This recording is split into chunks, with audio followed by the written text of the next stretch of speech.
But we're going to carry on. We're dealing with Two Nations by Andrew Hacker. This is the book we're using right now, Black and White, Self and Hostile and Unequal. And what I just passed out to you was an excerpt from chapter 4.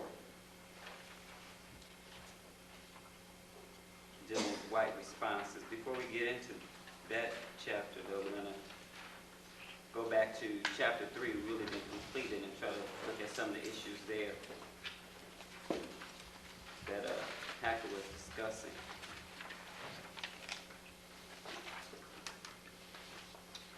Okay, we've been talking about the issue of race and the effects of racism. In chapter 3, he's talking about the effect of racism on black people in America. Just for review, we're going to go back through a few of those points that were made in that chapter. He started off talking about just the way black people respond to racism. And one thing that came up in our last discussion is that the whole issue of racism, black people try to stay away from. So I guess the first point we were trying to make was, why is the issue of race so offensive to black people? Anybody answer that for us? Why is the issue of race so offensive to black people?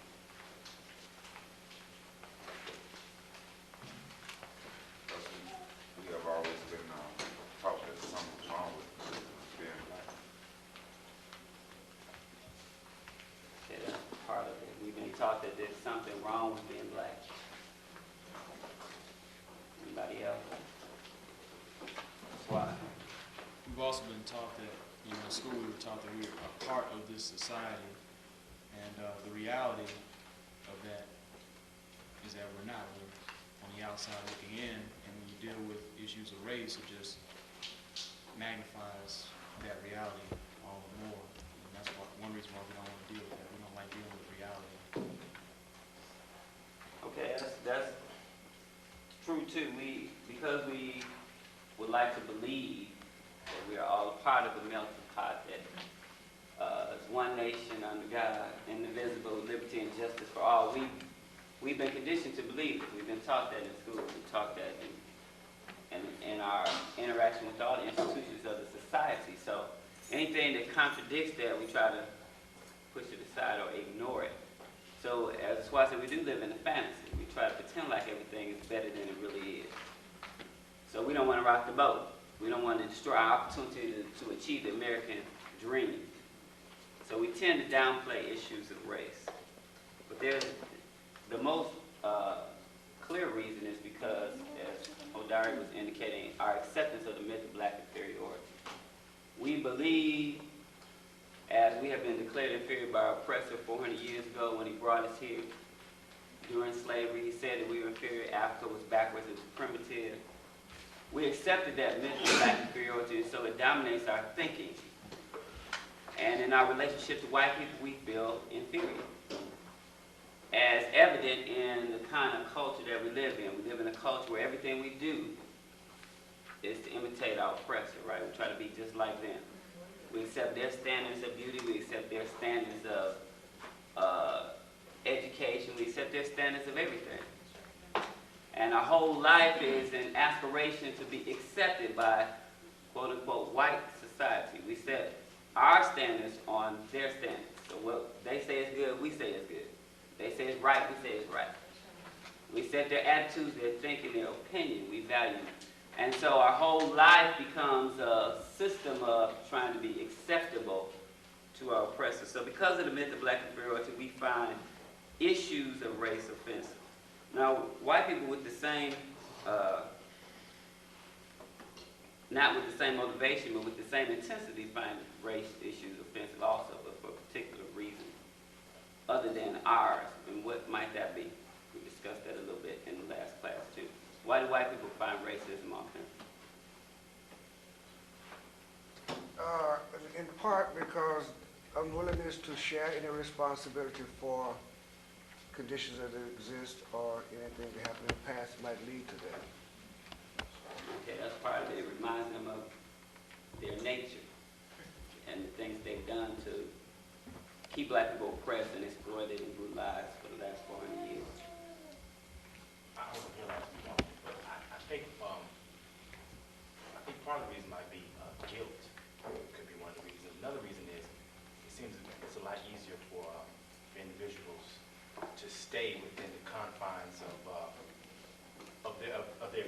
being racist, of not reaching out and trying to explore something different. It's a lot easier. It's a lot more comfortable to remain racist than it is to try to overcome it. Okay, well, the first thing you said is true. Guilt plays a big part of it. But in terms of white folks' attitude about racism, they know that it exists because it's perpetuated every day, but they don't like to deal with issues of race because it brings up not only the nature of their oppression against black people, but the possibility that we might recognize, you know, because for a lot of black people, we act like it doesn't exist. We pretend like it doesn't exist. So because we are in this deep fantasy, white people like to keep us in that fantasy, right? So they don't like to address the same issues for that reason, for fear that we might discover the reality, that we might discover our humanity and try to do something about the injustice that we face every day. It was real interesting. I saw this movie last week, I think it was last week, called Nothing But a Man. And in the whole movie, this movie was made in 1967 or something. The whole movie was about a brother growing up in the South. He worked on the railroad. His whole life had been void of any issue of race. I mean, he knew that he was black and he lived in America and that black people were oppressed. But in terms of his relationship to white people, he never came into contact with too many white people, so he never had to confront his humanity in relationship to white people. Until one day he fell in love with this woman who was the daughter of a preacher. And he was big time, handkerchief head, Uncle Tom black preacher, who came into contact with white people every day. And you know, he lived the life, the fantasy, like everything is okay. You know, anytime there was a black problem, they'd run to him and tell him, you got to quiet the Negroes down. We don't want no trouble. We know we can depend on you to do it. And he was, of course, more than happy to accommodate them. So anyway, in his relationship with this woman, she was educated, she was protected everywhere she went. Don't mess with her, that's the preacher's daughter. You know, we got to keep in good relations with the preacher so he can keep these Negroes and Negroes under control. But as their relationship developed and he started coming outside of that realm that he was in on the railroad, where he never came into contact with racism too much, he began to see, you know, the grave injustices that existed in society. It was like he was coming from another planet. On the railroad, he didn't come into contact with it. He just worked on the railroad, lay the tracks, go home, get the check, you know, visit. That's all he saw. He didn't have a social life. He didn't come into contact with too many white people. But as he started interacting with her, every place he went, he became aware of these issues of color that were always in play. And so finally it led to them deciding they were going to get married, of course, against the preacher's goodwill and blessing, but they decided they were going to get married. So the first thing he had to do, because she was a teacher, and she taught in the public school, he had to leave the railroad if he was going to spend any time with her, which meant he had to get a new job, which meant he had to go to the white man. Well, consequently, he found a job in the plant. And everybody in the plant, you know, was content to poor wages and less than human working conditions and, you know, being treated like a nigga all day long. They were used to that, so it was no big deal to them. But when he got there, he was like, why are we taking this?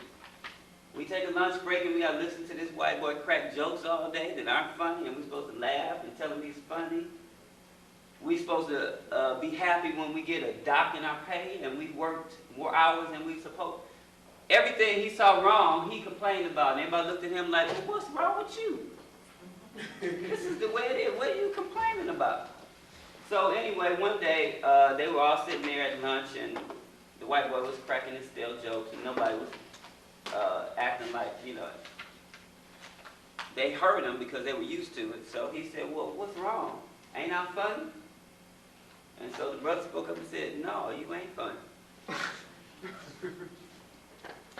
And all the other brothers looked at him like, oh boy, you don't know what you're saying now. So, you know, he went on to engage in an argument with the brother. The brother was saying, well, you know, you might think you're funny, but I don't. And I don't have to sit here and listen to you crack stale jokes all day. So first thing the brothers did was decide, well, we got to do something about him because he don't know what he's doing. He's got to go because he's going to mess it up for all of us. So they decided to go back and tell the boss that we got this troublemaker on the job. And all he did was say, I'm not going to laugh at this white boy's jealous. Next thing you know, the boss comes along. Well, boy, here you got a problem. You don't like the way we treat you here? He said, no, I don't have a problem. He said, I just came here to do my job and get my pay, and that's all I want to do. He said, but no, you got a problem. You stirring up trouble. You trying to tell everybody here that something is wrong with the way I treat my niggas. And ain't nothing wrong with the way I treat my niggas. I treat them the way they're supposed to be treated. So anyway, the bottom line was he had to leave. Not only did he have to leave, every place he went in the whole city to get a job, they had his name on the list. Do not give this Negro a job. He couldn't get a job in the whole entire city. So consequently, that led to problems in the marriage. The marriage started falling apart. He had to leave. But anyway, the whole point was that they were so accommodating to this blatant racism that it didn't faze him at all. And he was so repulsed by it that he was like a freak from Mars somewhere. Because he would even acknowledge that it existed. They were in such deep fantasy. But what it really showed me was how offensive black people are to any issue of race. But the same thing is true today. This was about in 1967. The same thing is true in 1973. When issues of race come up, black people leave the room, we turn our head. We don't want to engage in anything that might reinforce what we already believe about ourselves and what we already believe about white people. So we avoid issues of race at all costs. Is it possible, we talked about this in the last class, is it possible for white people to understand the reality of being black in America? No. Somebody want to tell us why? It's really not in their experience. They couldn't understand it because they're looking at it from a position of power. And you have to be in a position of powerlessness, first of all, just to begin to understand it. I don't think. Okay, anybody else want to add to that?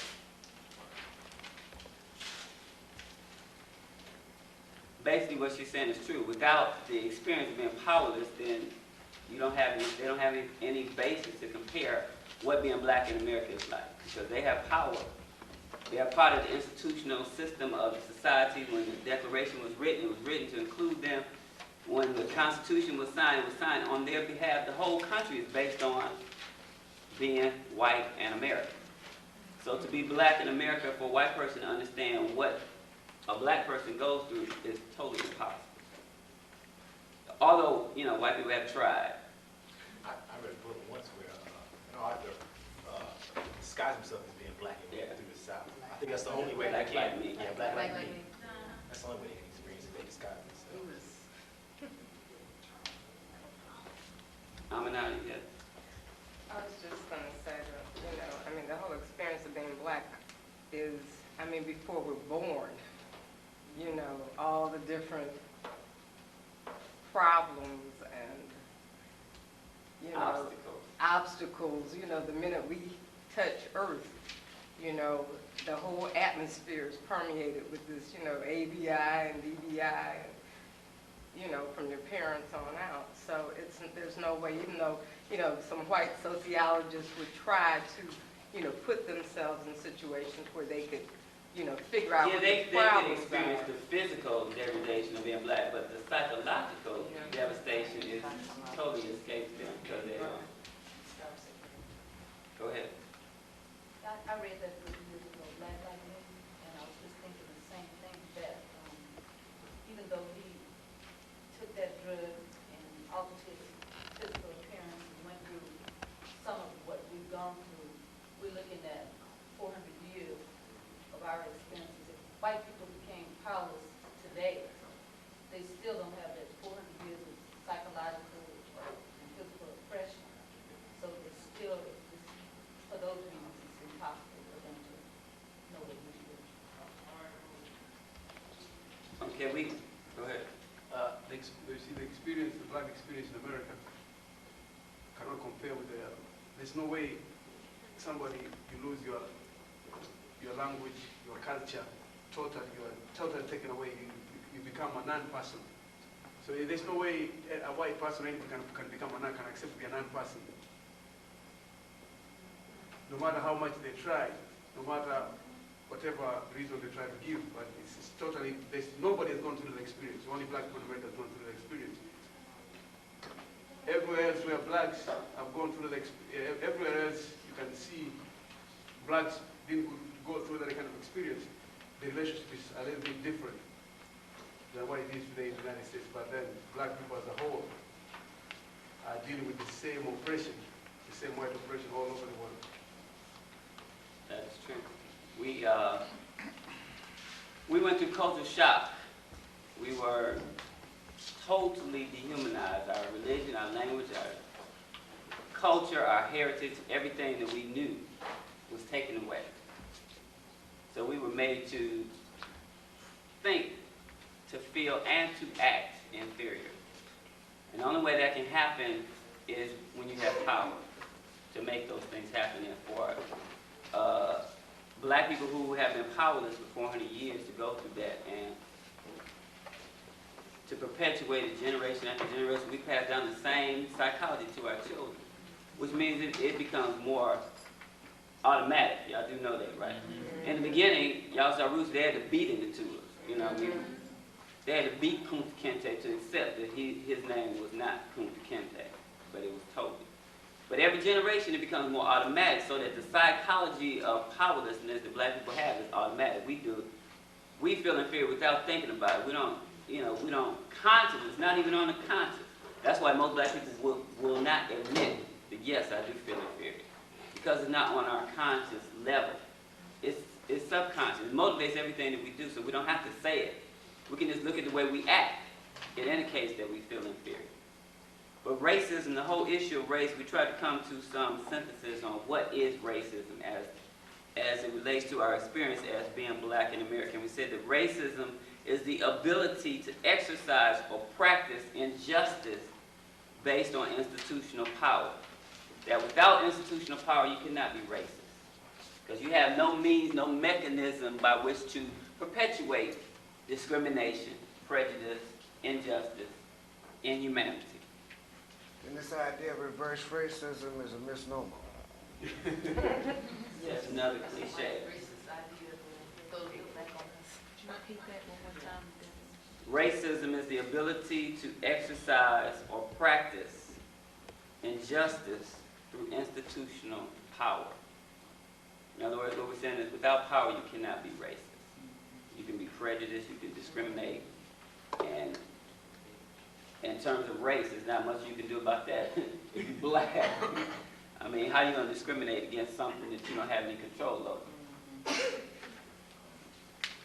Okay, we also talked about Africa as a symbol of degradation and despair, and how that has affected our opinion of ourselves. And what do we say about that? I got one. We take the Africa. What you said, Uh-huh. We take other, and I got do the. And then how we know they come for us? She said, how you know they come from Africa?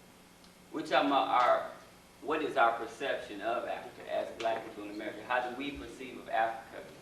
And how does that affect our attitudes and our values and our behavior? So, I remember my earliest experience of seeing Africans with Tarzan movies. And they're always the first one to get killed. They never, he was the white man could speak the language of animals, and we lived there for so many thousands of years. Can't speak to animals, scared of everything, running, and even in the movies, though, we were always the burden bearers, carrying everything, and there was usually one interpreter, and he was the one with the, speaker. But they were always black men. They're always scared and running, and being generally totally helpless, even in their own country. I remember even before the Tarzan movies, the cartoons, the black faces always eating people, trying to chase people to put them in a pot to eat. That, I remember that. You gotta see like Africa was a jungle, primitive, and ways that people live. Just like, I guess you would say heathens, not natural. You know what's really interesting though, these movies were on when I was growing up. They're not on now. Black children still have the same image of Africa. Where did they get it from? Well, The cartoons are still on. Africa is portrayed in the West as being the most backward and undeveloped place on earth. Everything we see is totally dependent upon somebody for existence. Right. And it may not be a true picture, but that's the one that's projected. 99.9% of the time, when you hear about Africa in the media, it's something negative. We starving, we're killing ourselves, we're dying from disease. Everything you hear about Africa is bad, it's negative. So consequently, you don't want to be related to something that's bad. We gave an illustration a couple weeks ago about a mother who has a child. The mother is a drug addict, or the mother is an alcoholic. How does that make the child feel about their parent? Ashamed. It makes them feel ashamed, embarrassed, want to go somewhere and hide. That's the same way we feel about Africa. Because everything we hear about Africa, everything we see about Africa is always something negative. So how can we want to identify with something negative, something bad, something we can't feel like we can't do anything about? Well, this works on an unconscious mind. When we're being bombarded with all these negative images, it makes us think and act in a certain way that we have no knowledge of. And we don't know that when we go through all these changes to disassociate ourselves with being black, we're trying to disassociate ourselves with our motherland, with the image that we've been given of who we are as African people. And then the last thing we discussed was the myth of the dream of integration. We said that 85% of black people believe in the dream of integration. It's probably more than that, that's modest. Modest. And 5% of white people believe in integration.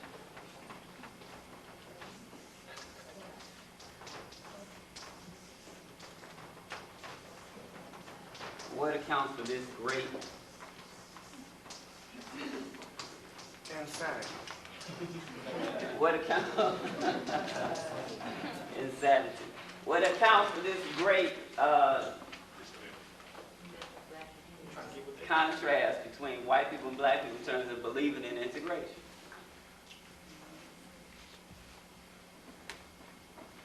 Why do 85% of black people believe in integration and only 5% of white people believe in integration? Because black people want to get in with the power flow. We see what kind of position we in. We figure we can be with white people. Then, some people figure they can be white people. They'll be, closer to the power, closer to the ruling class. So it more seems to be an advantage to be, with somebody that's on top of you. Well. I think it's time to the white people out there to feed black people and give them the facade that they can be a part of that, that American dream. Put them out there to pacify the niggas and shut up, and y'all can be a part of this. If y'all just work hard enough, we're trying to help people that individual, they can't do nothing for it. They don't mean nothing. But I guess what I'm really asking is, if only 5% of white people want integration, why do black people still want to be integrated? Because this is, we know this because we can just look at how we live. And we talked about this too. Black people live in the black community, white people live in the white community. Black people go to black schools, white people go to white schools, black people go to black churches, white people go to... There's no integration anywhere. Why are we still talking about integration? Go ahead. It's a psychological sickness that we have, and it's permeated in a way that,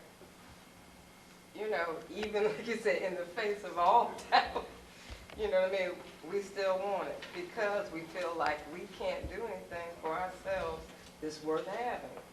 So the only way we can do anything that's worth doing, we have to do with white people. It's because of our psychology of powerlessness. We believe anything that's good has got to be with the oppressor. It's got to be with them, whether it could be good or it could be bad, but we still think if it's with him, it must be good. So, irregardless of how we're treated, irregardless of what the conditions are, irregardless of the reality of our powerlessness, that we don't have anything to offer in this relationship to create integration. You know, just logically, if we were all the same color, why would they want to integrate with somebody who has nothing? It doesn't even make sense, you know, based on that. Capitalism is based on exploiting people so that the rich can stay rich and the poor can stay poor. They exploit their own people. Do you think they're trying to integrate the lower class with the upper class? No. So why would they want to integrate with us? And we're the underclass. Not the low class, but the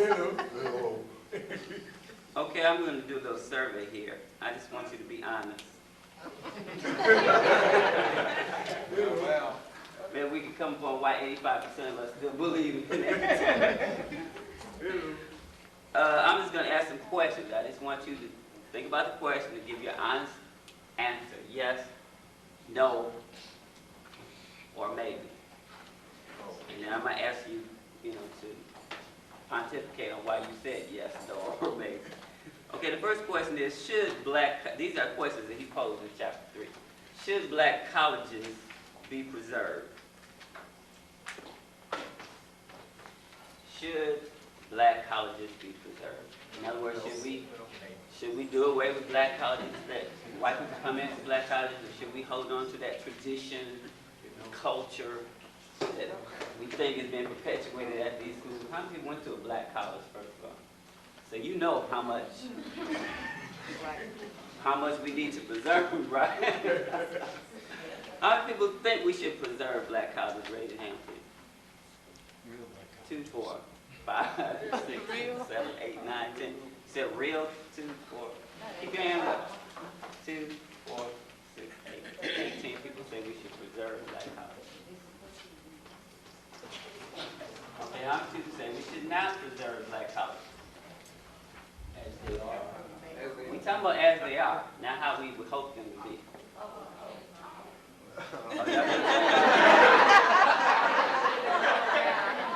No, I'm talking about as they are. I'm not talking about how you like wish them to be. 1, 2, 3, 4, 5, 6, 7, 8, 9, 11, 12, 13, 15, 17. How many people say maybe or it depends?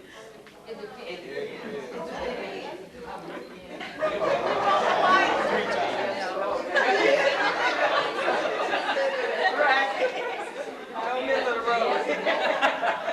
Black people like that middle of the road. We love that middle of the road. Okay, somebody who said yes, we should preserve black colleges. Just tell why. One good reason why we should preserve black colleges. Well, until we get our own institutions, we have to use the existing institutions to further our education, and maybe try to get inside those universities and get our message through there, through the existing universities.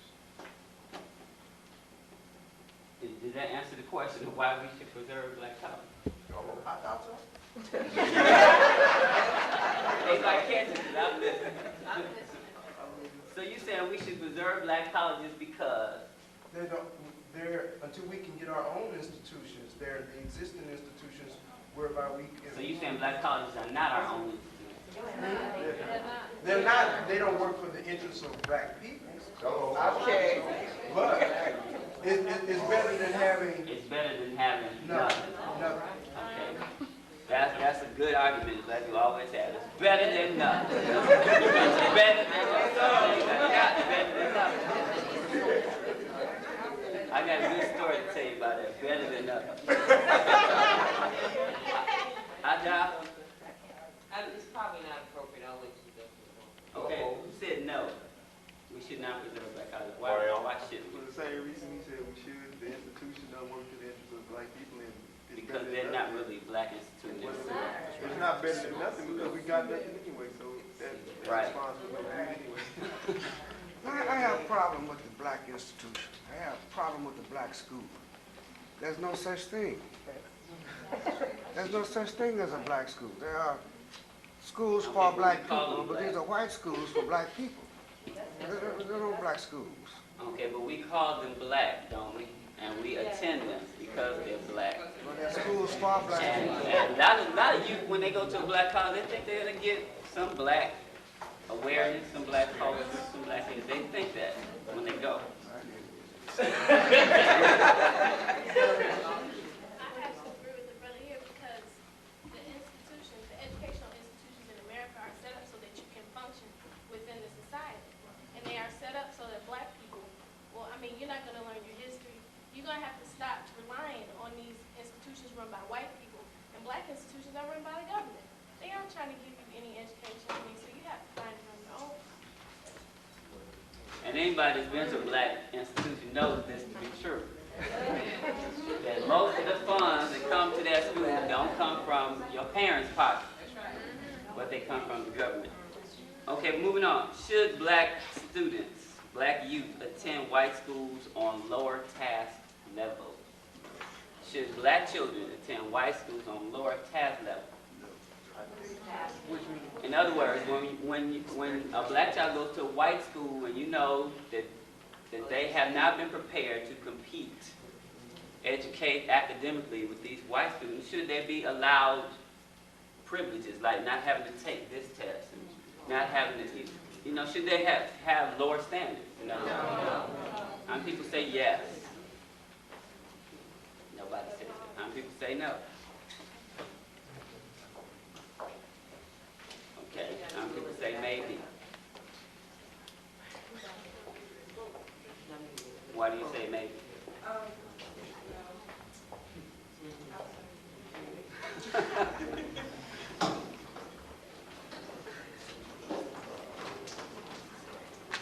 Okay, well what about all these people who cry about the SAT and all these standardized tests that they're unfair?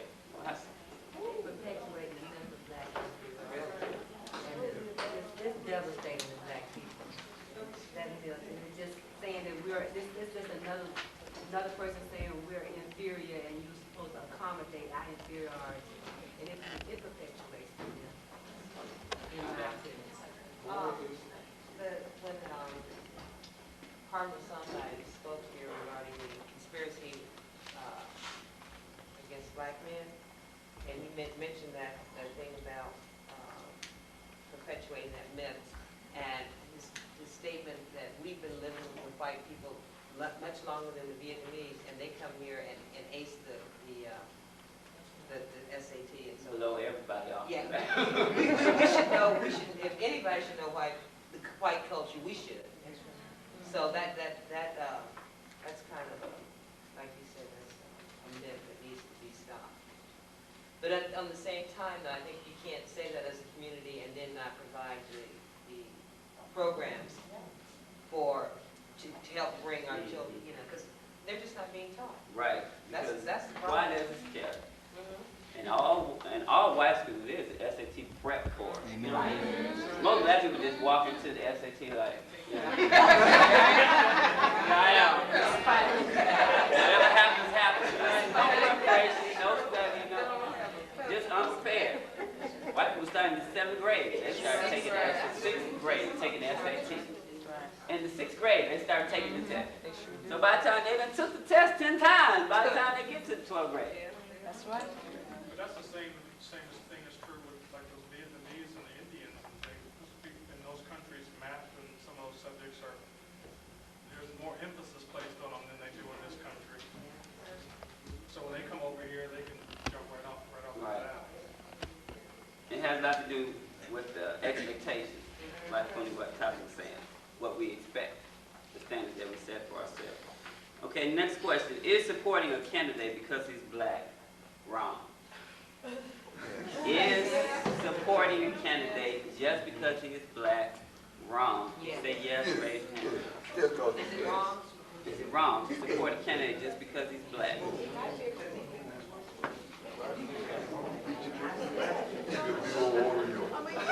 Okay, other people say no, that it's not wrong to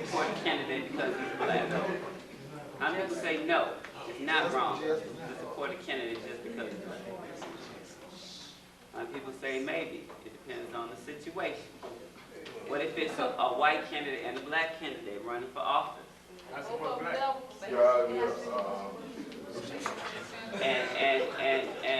And we want to get the first Negro elected in this office. So whether we like him or not, we're gonna vote for him or her. We shouldn't do that. That's what y'all saying. We should not support somebody. Well, all I'm trying to get you to see is white people do it all the time. They vote for the person this way. They could be blind, crippled, and crazy. They know they ain't gonna do nothing when they get in the office, but just because they white. But black people are afraid to do that. That would not be morally correct. Right?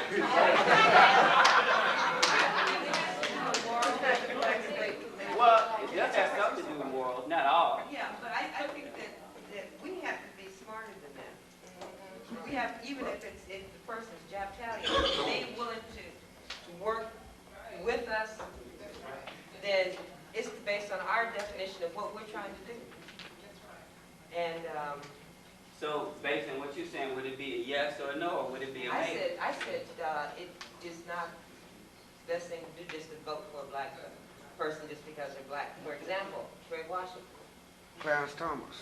Well, in those situations, it don't much matter because white people still don't get the Negro that they want. That's a job. And most often that white people, even though they support their race, there is an agenda that that person has to follow if they're going to win their support. And if they know when their support, they're out of there, and they put another person who is following that agenda. That is what they vote on. And if they can't find a white person to do it, they'll find lots of Negroes who are willing to do it. And when they don't do it, then they're out of there. And that's what they do. They have a prepared agenda. And people who are already slated to, who say they're willing to do this thing, and that's what they do. And we don't do that. We do vote a lot of times because the person is black, and then we'll never talk to them no more. We don't try to contact them no more. We don't say, hey, this is what we need in our communities or anything, but we complain, when nothing is happening. But we don't hold them accountable for anything, and we don't ask them to do anything, and we don't prepare our own agendas either. Okay, next question. This is very revealing. Is moving to the suburbs an attempt to escape your race?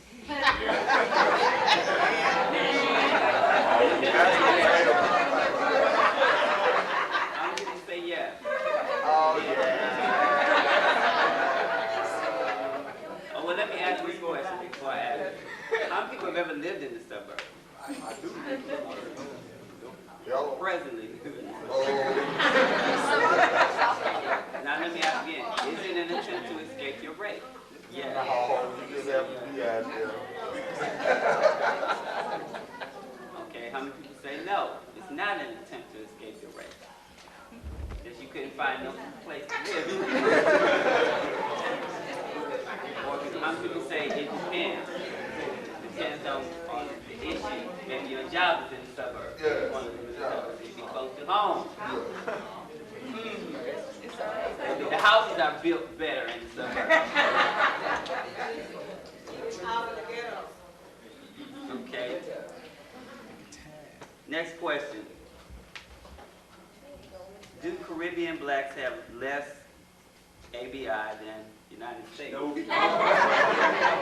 And he raises, in this instance, he raises in the book that when black people from the Caribbean come to the United States, they get high-paying jobs, they make more money, earn more, they're more industrious than black people who live in the United States. Is that, first let me ask, is that true? I think so. Like a whole group. Well, we ain't talking about groups. We talking about Caribbeans in general, not specifically Haitians. We talking about their psychology versus our psychology. I find that in the workplace and in school, that they seem to have less legalization and helpless. That they're more independent and more ambitious. Yeah, because they haven't come up in the same system. They haven't been indoctrinated with, They come in with a clean slate, so to speak. They don't know, you know. Is that what it is? I got a friend from Haiti. He said it's not any different over there than it is over here. He said you just see black people all the time, so you don't have to face white folks like you said that man in the movie. He didn't have to face racism, so he didn't know about it, so he just lived in the world, but he was still affected, just the same. Good. But what I'm trying to get us to look at is how does coming from a situation where everything is all black to come into a situation where everything is black and white affect our psychology as black people? Okay. My supervisor, she's from Jamaica, and she looked at me and she said, I have a problem with you people call yourself African American. And I said, what? She said, where do you come from, your connection with Africa? She said, I'm from Jamaica, I'm Jamaican American. And she said, my grandmother, my great-grandfather, I mean, she went down the line and said, they're all from Jamaica. I was like, somewhere, long before that, somebody brought y'all over on a boat. No, we could have came from Britain, or, I mean, she was niggerized to the highest extent because she was not going to accept. I said, so what do you consider yourself? She said, I'm Jamaican American. I said, okay. I left it alone, and you consider yourself Jamaican American. You see, on this issue of talking Caribbean, talking African, the thing is, what they're trying to recognize is that how many of these people come in and integrate in the system. What they're trying to say, success in this case is based on white man's way of success, that they've come, they've taken a job, they work at the industry, or they accept receipt. So we have to be very careful. What the white man defines as these people come in and become successful, they're doing very good in school. Doing good in school means to be more integrated. You see, you might not be, what they define as doing good is these folks are coming here, they're not complaining, they're not raising hell, but don't forget that this thing is happening because some people stood up. People died before this thing could happen. So most of those Jamaicans who are succeeding today is because somebody opened the doors before. So you can't look at somebody who come in, the doors already open, and he's willing to integrate. Same issue in South Africa where blacks originally from South Africa don't want to work in the mines. You find blacks like the Zulus coming from from their own home areas, and people coming from other parts of Africa going to work in the mines. So you find these blacks from South Africa who don't want to work in the mines suffer. They don't get the benefit, they don't get anything because they're rebelling against being niggers. So black folks here have really suffered, they understand that the situation, so that's where we have to be very careful when people say, how come they come and they make it? How come Vietnamese come and make it? Give Vietnamese another 20 years. Oh, you see the new generation of Vietnamese, what they're trying to be. You see how they're trying to be American. They're trying to be Americans. I know. One of the things that in working with different Africans from different parts of the world is that when you have somebody that comes from Haiti or somebody who comes from Jamaica or any of the islands coming here, they are coming here from a whole different mindset. If they were that great, how come Haiti isn't that great? See, that's my argument. If the Haitians are so extraordinary here, why weren't they extraordinary in Haiti? You understand what I'm saying? So, like Ladino was saying, you have to be really careful when people start throwing those stats out to you. I will grant that a lot of Caribbeans have a different work ethic simply because they come from a rural working condition where they are used to that. So you know what I'm saying? And so they have a whole different work ethic. But you have to be real careful. If the Haitian community is, I'm glad that they're successful. I'm not trying to say they shouldn't be. But when you're going to start comparing them now, you're comparing them with our culture. You're not comparing their culture with our culture. You understand what I'm saying? You're comparing individual successes against a community or a culture. And you can't do that. What Ladino says is correct. We have to be aware of using their standards to judge ourselves. Right. And using their standards to measure what's good and what's bad and what's right and what's wrong. Because usually when they make these comparisons, they do throw out these statistics all the time by everybody else who's moved ahead of American blacks. Because we just won't get up off our lazy, rusty duckies and do what we're supposed to do. That's why everybody's moving beyond us.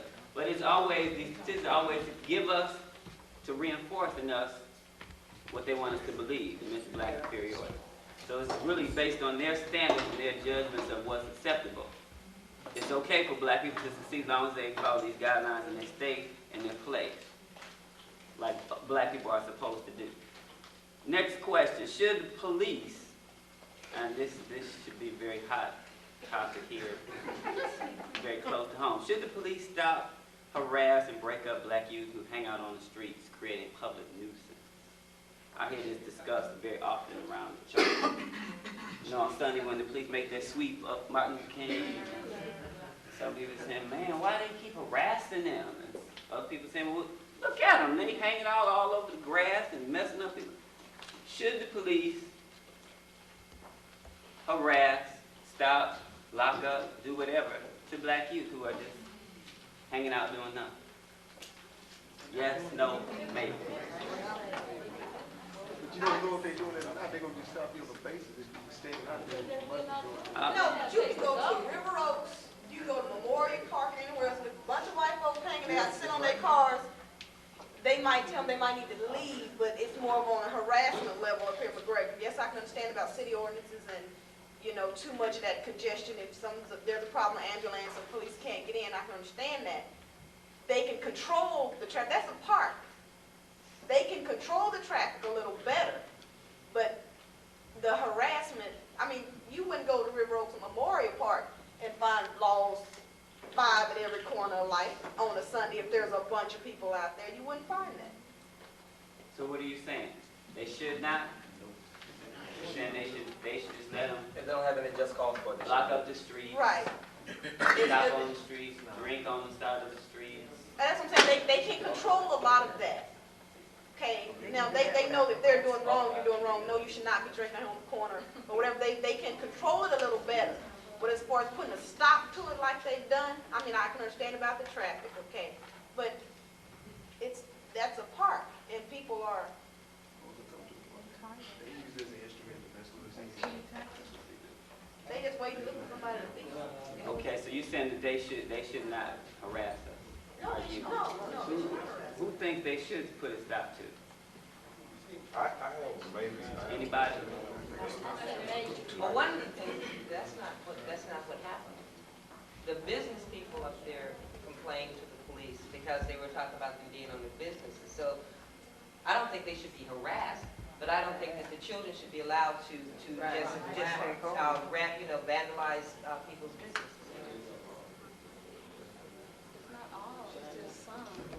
They punch If they have to just call, stop them and ask questions, but even if you can ride in on a Sunday and not be a part of what's going on, they will stop you and ask for your driver's license, insurance, and make sure you have on a seatbelt.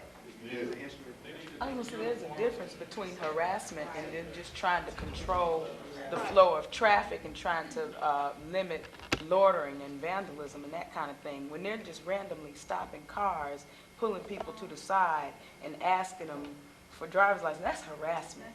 That's a lot different than just trying to keep traffic flowing and order.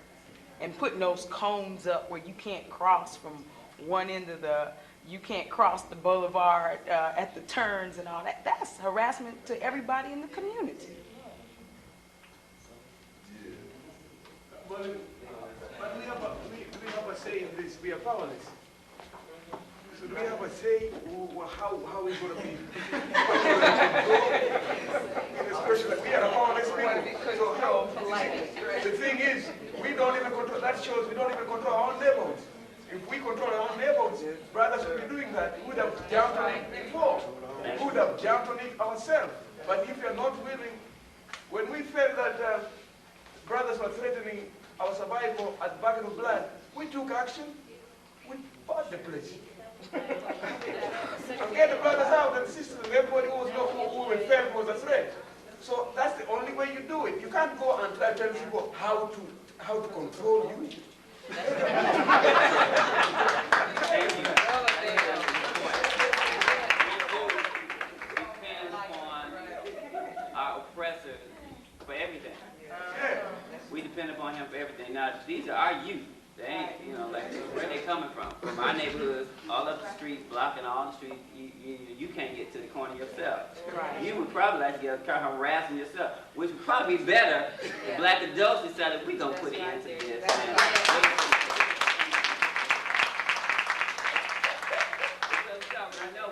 We already know what they're going to do. There ain't no nice harassment going to happen.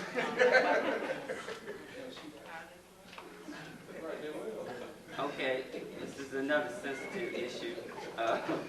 Since you live in America, should you, your children, your relatives and friends sing the national anthem, recite the Pledge of Allegiance?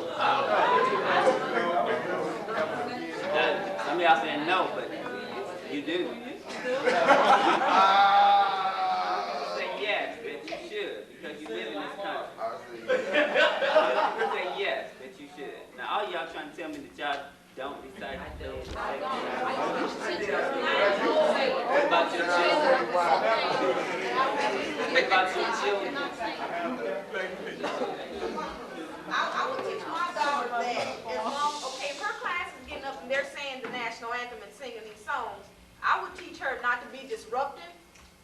But if you don't believe in that song, that flag has done nothing for us.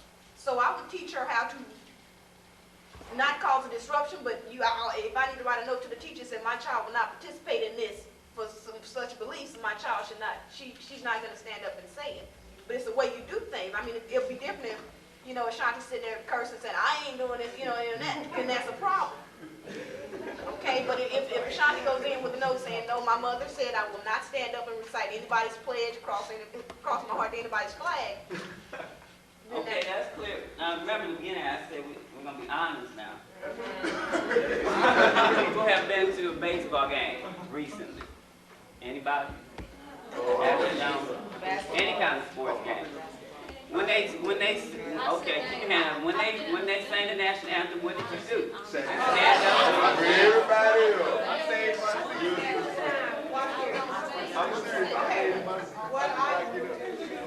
I would stand, but I would not sing it.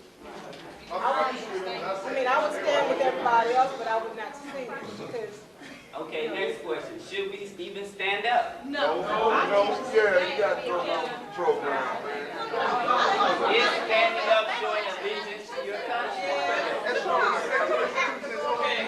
Or is it showing respect? It's showing respect. Okay, Metro got beat up at the game. If we are at a gathering and we get ready to sing the black national anthem, should we expect white people to stand up? No.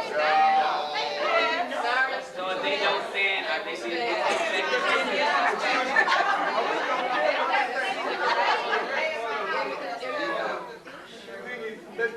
Let's be realistic. You're still a powerless people. Let's be realistic.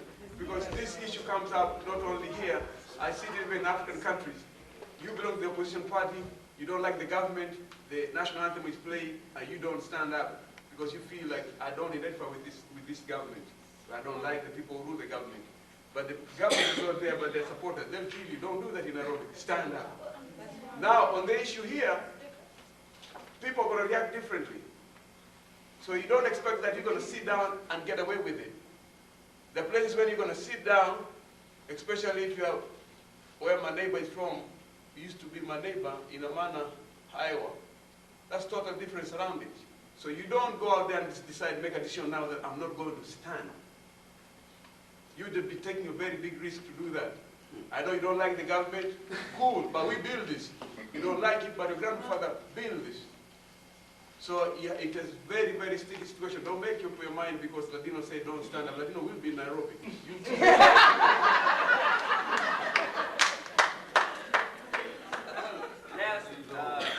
I can't remember when it was. The last game I went to at the Astrodome, I think it was a baseball game. I hadn't been to a baseball game in so long, I forgot they sang that. Anyway, they were singing it, so I was sitting there. Everybody stood up. You know, I got the most life-threatening looks from black people. They didn't seem to much care whether I said it or not, but the black people that was sitting around, and I could see them whispering to each other, pointing at me, they were enraged that I was sitting there during the national anthem. They were totally enraged. Totally right. Totally enraged. And now all you militants in here that say y'all wouldn't stand up.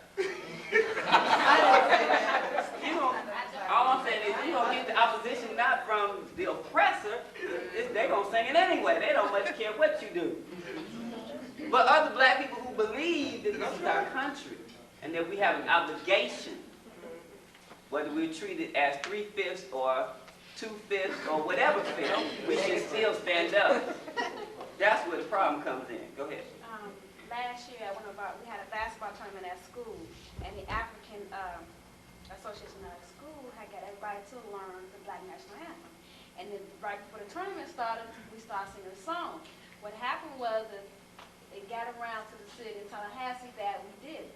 The chief of police came to the next game and said that it was illegal for us to even sing that at any sports event, at any university, and if we were to do it again, they would stop the tournament. And whoever refuses to follow the rules, that we were going to be locked up. And they tried to say that we were trying to start problems down at our school. What's going on? I'm trying to subvert the government Go ahead. by singing. It's illegal to sing that song. So what we're trying to show is that all these issues of race that we come in contact with every day, a lot of times our thinking is kind of automatic. We don't much think about, am I supporting the myth of black inferiority or am I not supporting? We kind of just go through what we've been conditioned to do every day. I got one more question. Somebody had a question for me? I just was curious what you consider the right response. Well, I agree with Ladino. You got to do what's in your heart. I wouldn't say this because I sit down, everybody should sit down. I mean, I think my decision is based on my experience. I've been a black Christian national for 22 years. I ain't stood up for the white national anthem since King Salute. I mean,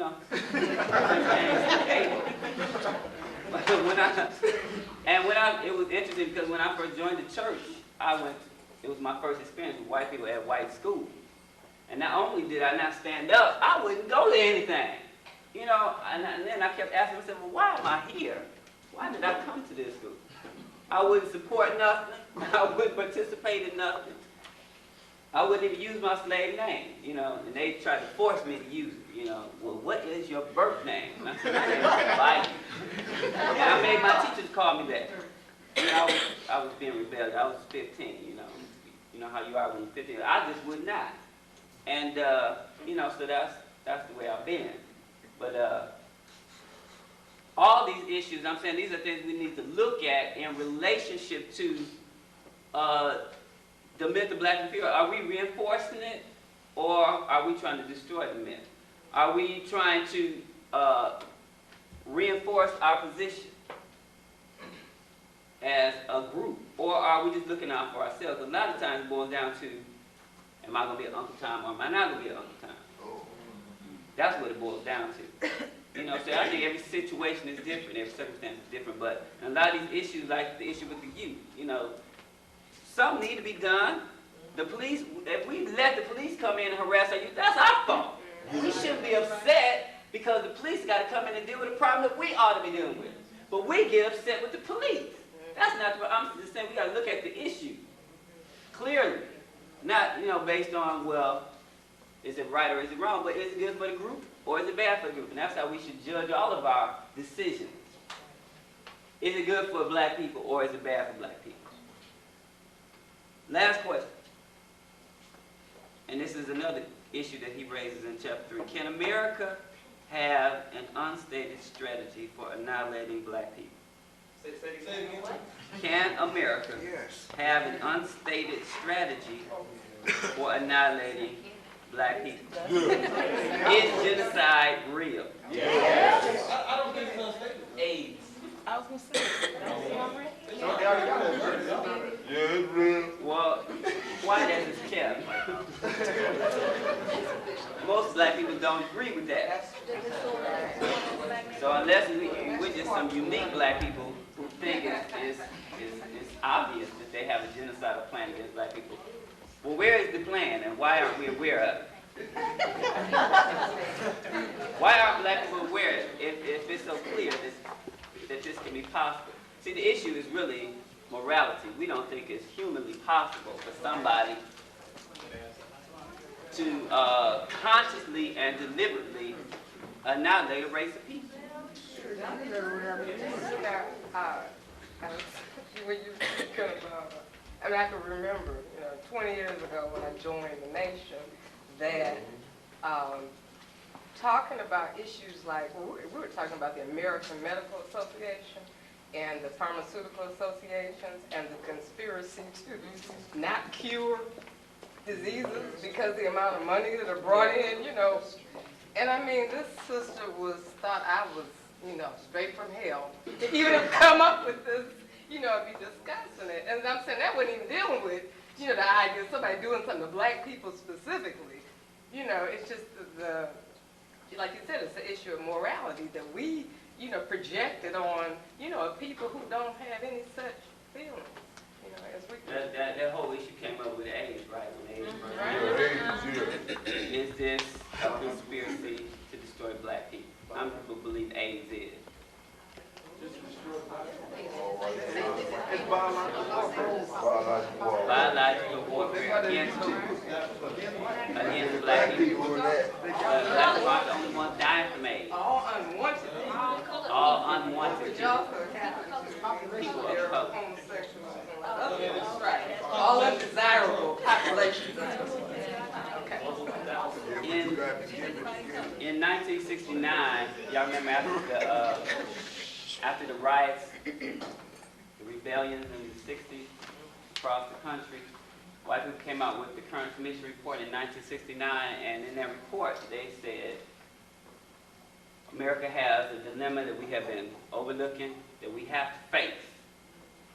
We have to face it now before it gets too far out of hand. What's the dilemma? Are we going to do anything about the subhuman conditions that black people in this country live in? Are we going to try to elevate them to some semblance of humanity in this country? Or are we going to ignore the problem and work to preserve white power? That was the dilemma. They had to decide, what are we going to do with black people? Because if another outbreak like this happens, then they might get out to the suburbs. All they did was burn down the inner city, but who knows what can happen next, right? So they started building. I don't know if y'all remember this. They started building schools with no windows, and stores with no windows, and prisons, all in, I remember in Detroit, they were supposed to be building a freeway, and they canceled the plan and decided to build a prison. So they started building prisons everywhere. But they made a decision in the Kerner Commission report. They said that economically we had to put too much money in the black community to try to save the ghetto. So we're going to put our money in programs to pacify black people. And you remember at the end of the 60s, there were all these pacification programs. You could, in the 70s, you could almost do anything. They gave you grants, loans, scholarships, food stamps, welfare, jobs. What do y'all want? Anything we wanted, they gave it to us. All kinds of pacification programs. That was a part of the plan. That was not, it was a well thought out, deliberate plan on the part of the Kerner Commission to eradicate the problem of dealing with black people. This is how we're going to do it. First, we're going to pacify them. Then we're going to create the conditions where they will self-destruct. Now, how did they do that? Drugs, disease, miseducation. A lot of different ways. A lot of different ways. So this, this conspiracy to keep black people in a subhuman existence has been going on for 400 years. It didn't just start in 1969. But in 1969, they made a major decision in this country to either we're going to do something about this problem or, it's going to mess with us later on. They decided then in 1969 that we got to step up our genocidal plan, that we obviously not working fast enough. So there are a lot of things that indicate there was a place in Detroit called the Topographical Center. It was a little room, not even this big. And what it was a research center. And it was run by about 5 brothers.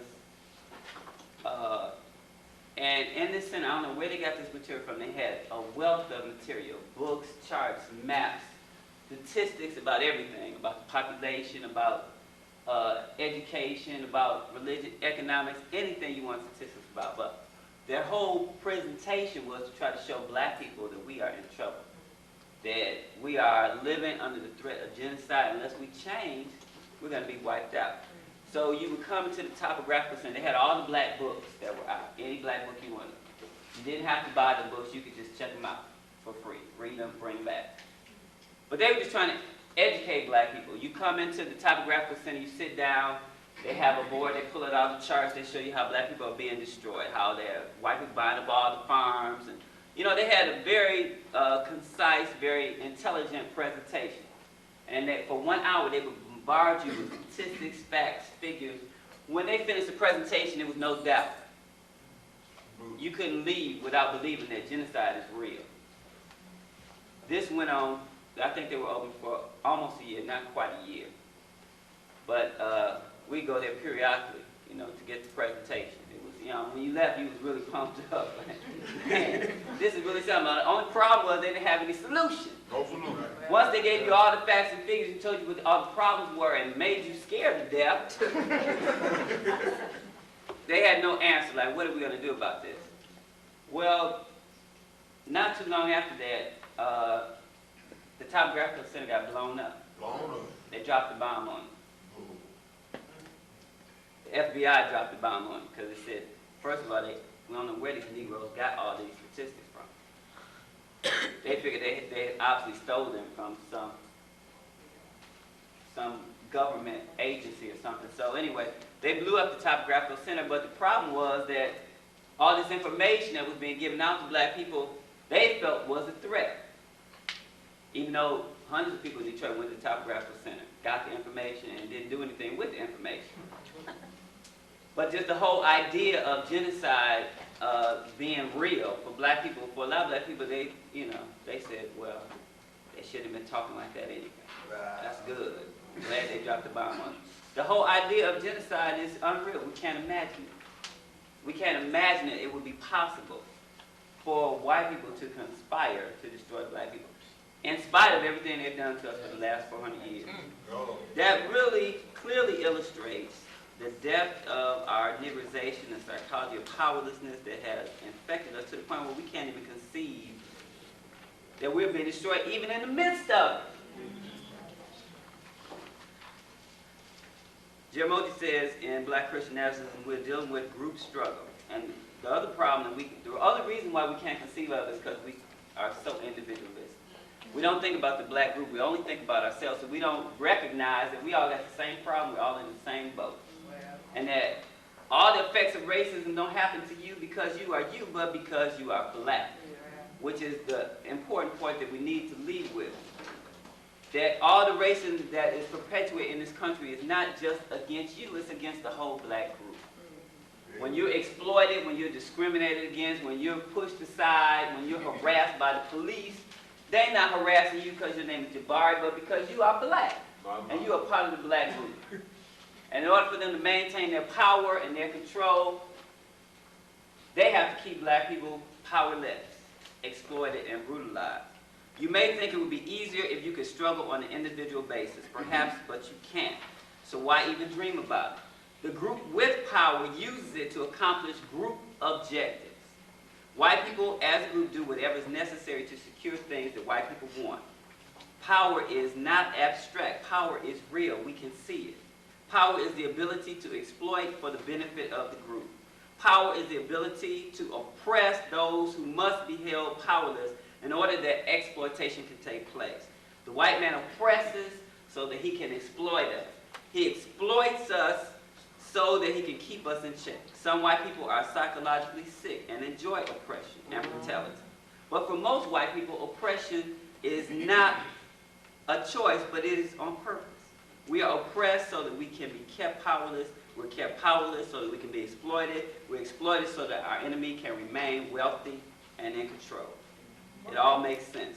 The power of a dominant group is exercised for the benefit of that group. So we can begin to think in terms of groups rather than individuals, then our psychology would change. We understand that all the acts of racism that we experience every day don't happen to us because of who we are, but because we are part of a black group.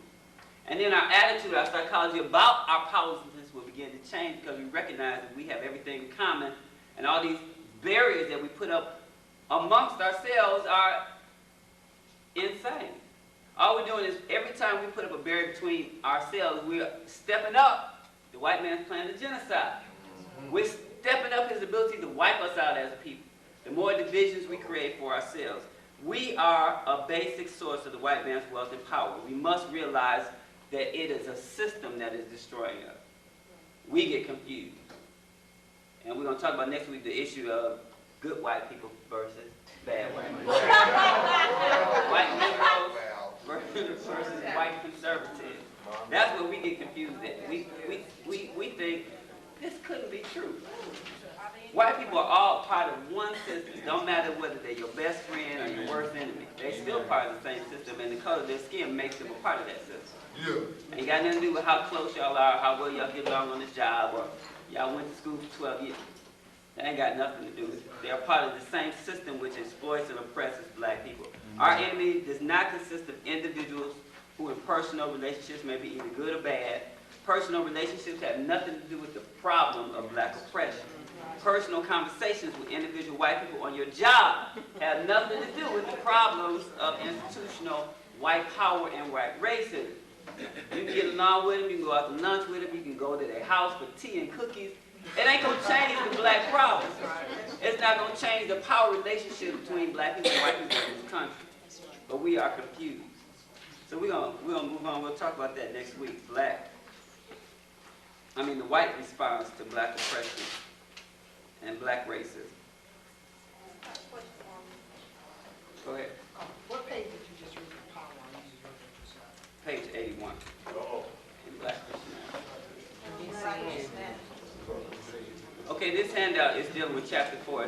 You can read this over for class. It's talking about the white response to racism, how white people respond to racism. What you're going to find is that actually there's no difference in the way white liberals act and the way white conservatives act.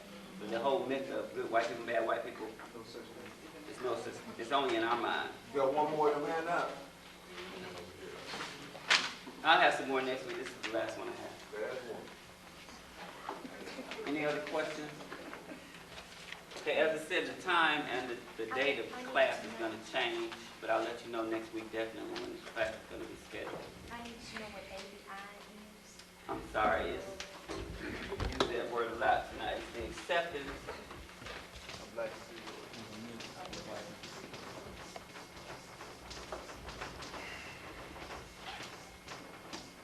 It's acceptance of the myth of black inferiority.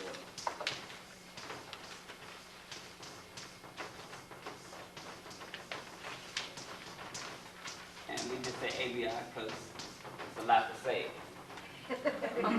ABI just means that black people believe that we are inferior. We were declared inferior when they brought us here. They say we were uncivilized, we were backwards, we were primitive. So they brought us here to Christianize us, to give us religion, to save us from our own primitive and backwards ways. When we lived in Africa, we were savages, we were barbarians, we were unhuman, we were heathens. They took away our name, our religion, our culture, our heritage.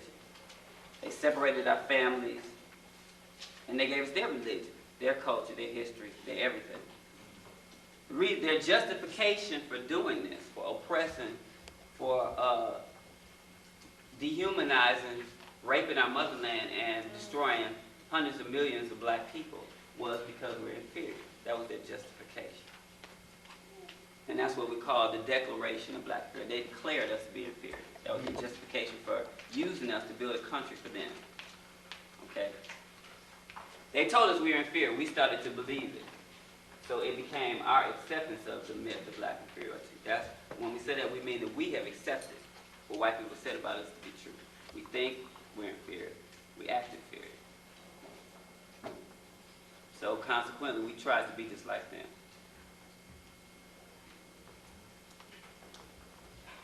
Any other questions? Okay, we'll continue next week.